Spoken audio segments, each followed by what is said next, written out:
delegates to the world's Parliament of Religions, ladies and gentlemen, welcome to the afternoon session of the opening day today, the 11th of September, 1893. We now introduce you to Swami Vivekananda from India and request him to address us. Swami Vivekananda. Sisters and brothers of America,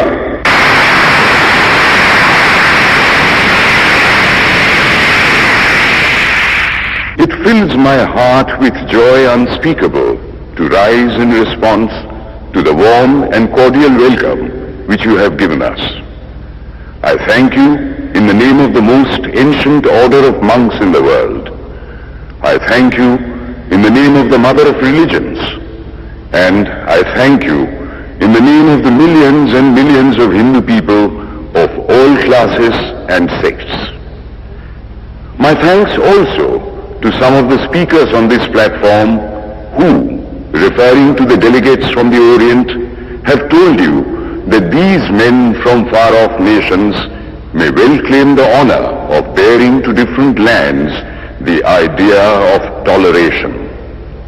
I am proud to belong to a religion which has taught the world both tolerance and universal acceptance.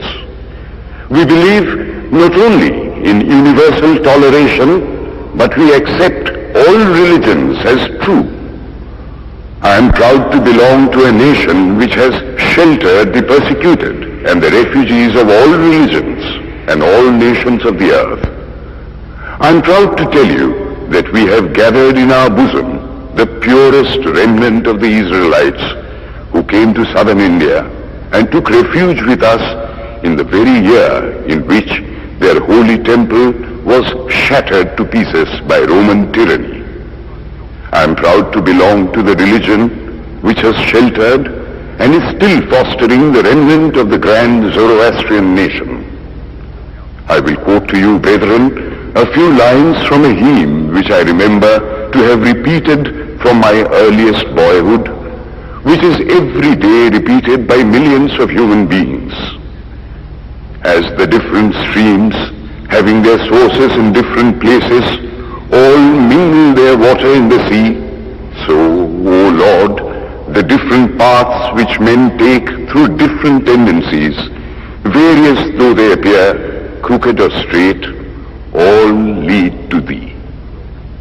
The present convention, which is one of the most august assemblies ever held, is in itself a vindication, a declaration to the world of the wonderful doctrine preached in the Gita.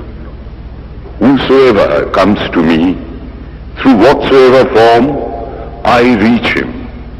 All men are struggling through paths which in the end lead to me.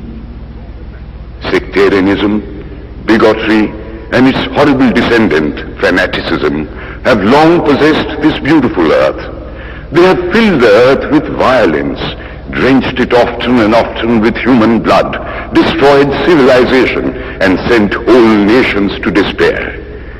Had it not been for these horrible demons, human society would be far more advanced than it is now.